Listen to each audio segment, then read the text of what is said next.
Hey guys, what's up? I want to show you guys this video by Doug. Of course, Doug needs no introduction, but I do want to preface it. It's a video from 2018, and Doug is primarily, or at least used to be back in the day, more of a heads-up player than a six max player.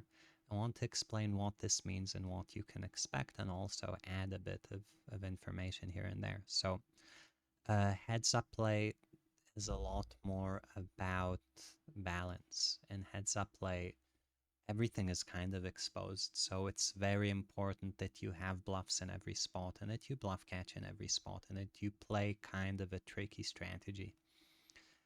This is less the case in 6 max. 6 max has a bigger game tree and there's less focus on a specific player. And so, kind of naturally, heads up is a more it's just kind of a different skill set.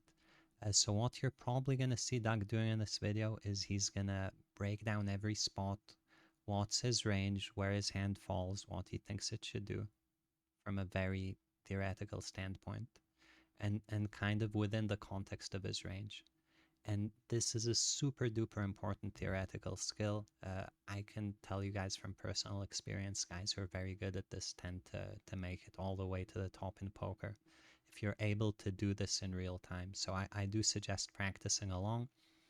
Uh, when you do play 6 max, sometimes, even though you might have this framework and the vision of your range, you're going to have a clear decision due to reads or exploits, or, 6 max is a game where sometimes you don't want to bluff catch, whereas heads up doesn't really work like that. This is just the dynamics of these two games where heads up you have such a wide range that it's always very easy to bluff too much, whereas in 6 max in a lot of spots the ranges actually make it that it's a bit tough to bluff too much.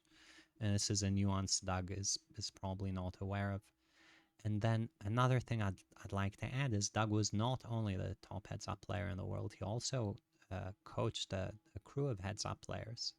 And so the method he works with is very organized and very replicable. So yeah, we'll start following along, keeping in mind he's probably going to be, even in terms of thresholds, a bit too loose.